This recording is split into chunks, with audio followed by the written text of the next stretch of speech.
Hello students, this is your science teacher Aarti Mishra, and now the topic is kinds of forces. I am going to describe you this topic, the kinds of forces. In the earlier video we have discussed about the effects of forces, but in this video we will discuss about kinds of forces. So mainly forces are of two types.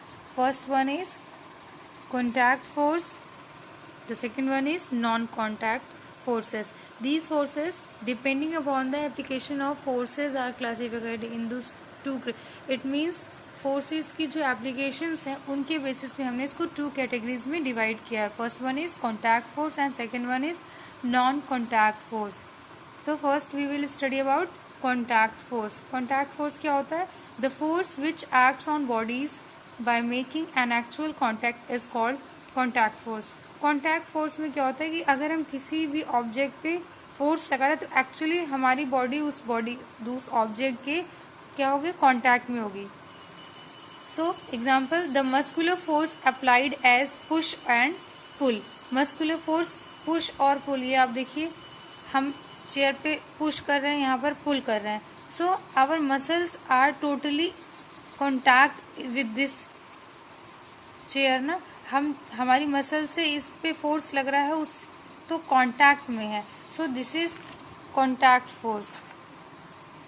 Contact में force में आप जितने भी forces देखेंगे सारे examples ऐसे ही आपको मिलेंगे जिसमें बॉडी एक दूसरे की कांटेक्ट में होगी. बी है द फोर्स ऑफ फ्रिक्शन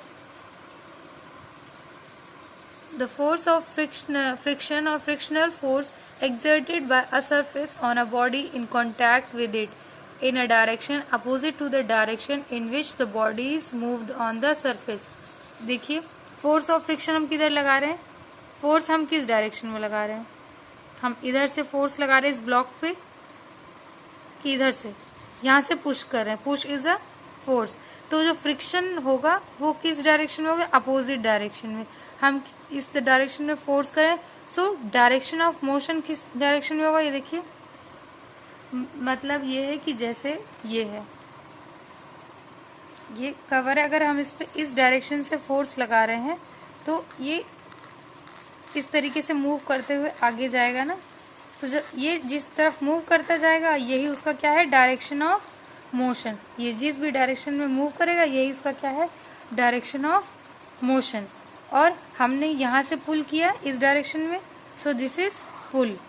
और जब हम इस डायरेक्शन में पुल करेंगे तो ये हमेशा जो फोर्स ऑफ फ्रिक्शन होता है ये अपोजिट डायरेक्शन में आता.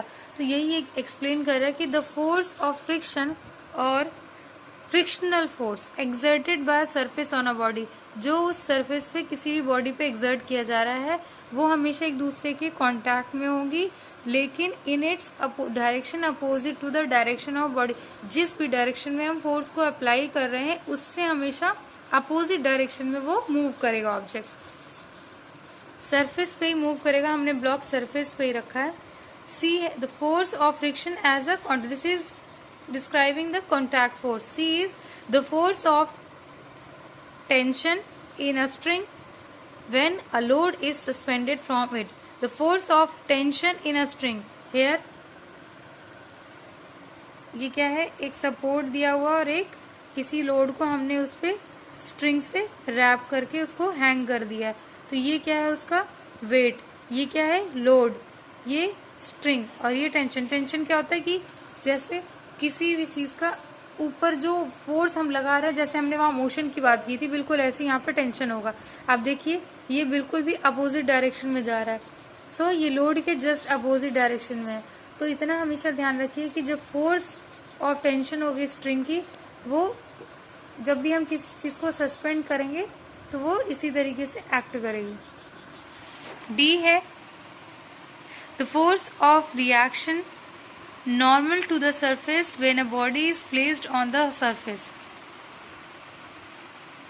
जब भी हम किसी क्या होगा, ऑब्जेक्ट को नॉर्मली सरफेस पे रख देंगे, प्लेस्ड ऑन द सरफेस, तो फोर्स ऑफ रिएक्शन कहाँ होगा. हमने वेट हमेशा डाउनवर्ड की तरफ रहता है ना, पर्टिकुलरली डाउनवर्ड, क्योंकि हम कोई भी ऑब्जेक्ट रखेंगे तो नीचे की तरफ ही वो अपना एक्सर्शन करेगा ना.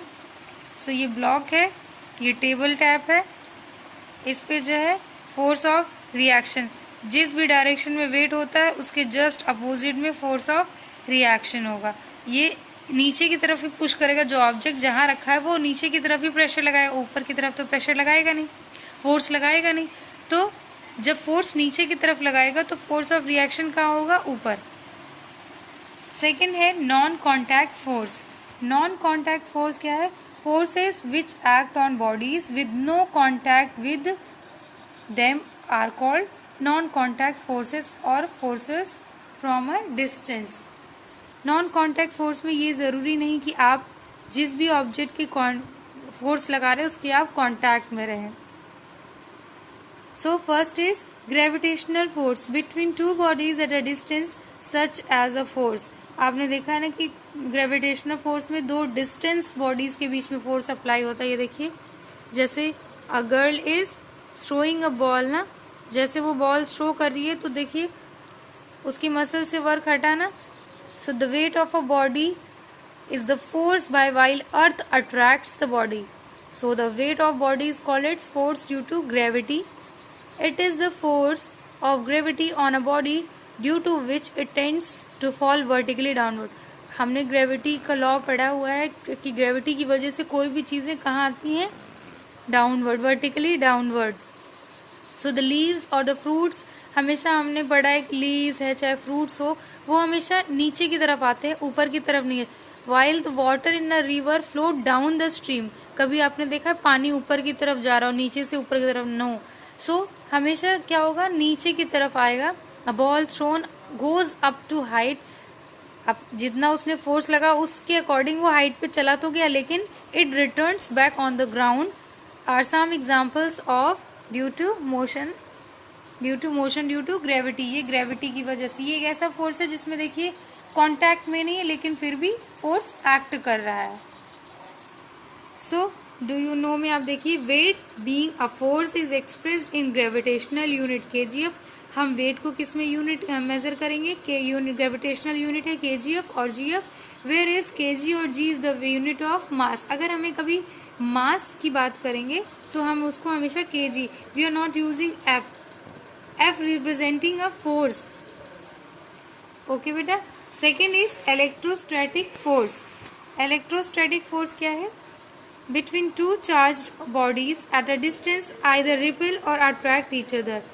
इलेक्ट्रोस्टैटिक फोर्स जो होते हैं इसमें दो कोई भी बॉडीज होंगी, दो चार्जेस होंगे, या तो वो रिपेल करेंगे या अट्रैक्ट करेंगे। तो आपको पता है कि अनलाइक जो चार्जेस होते हैं, अगर एक पॉजिटिव एक नेगेटिव है तो एक दूसरे को रिपेल करेंगे। If a plastic comb rubbed on a dry hair is brought near small bits of paper, we find that bits of paper begin to move. Simply आप क्या करेंगे, छोटे छोटे पेपर के पार्टिकल्स लेंगे, उसको आप एक कहीं पे भी रख देंगे। सो आप उसको जो कॉम है उसको आप थोड़ी देर तक अपने हेयर्स में जो है रब करेंगे। रब करने के बाद आप उसके पास नजदीक में ले जाएंगे, पास में। सो क्या होगा, ये इसके पार्टिकल्स इसको अट्रैक्ट कर लेंगे। ऐसा क्यों हो रहा है, क्योंकि जब हम प्लास्टिक कॉम को रब करेंगे किसी ड्राई हेयर पे, not oily hair, dry hair पे हम उसके रब करेंगे, तो जब उसके पेपर के पास ले जाएंगे तो हम देखेंगे कि वो उसको अट्रैक्ट कर रहा है अपनी तरफ। जस्ट बिकॉज ऐसा इसीलिए हो रहा है क्योंकि electrostatic force of attraction between unlike charges, उसके बीच में electrostatic force of attraction develop हो गया है, वो भी अनलाइक चार्जेस का। दो अनलाइक चार्जेस हुए, अगर लाइक चार्जेस होंगे तो एक दूसरे को रिपेल कर देंगे। सी है मैग्नेटिक फोर्स। मैग्नेट के बारे में हम सब जानते हैं कि इसके टू पोल्स होते हैं, साउथ एंड नॉर्थ। इनका भी सेम कंडीशन है कि इसमें भी चार्जेस होते हैं।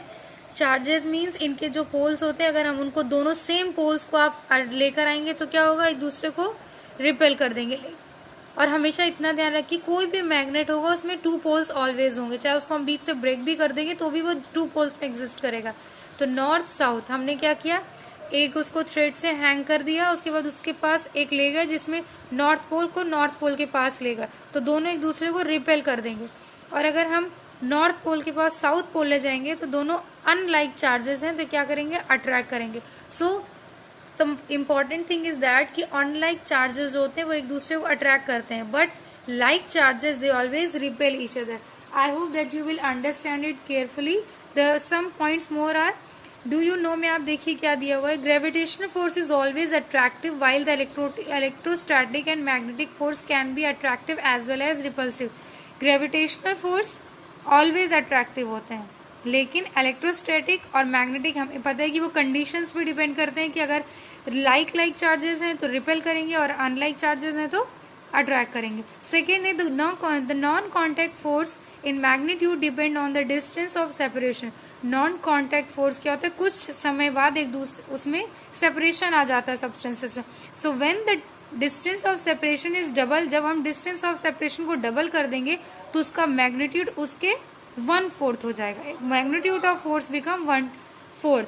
Okay, I hope that you will understand it carefully. So thank you for watching, beta.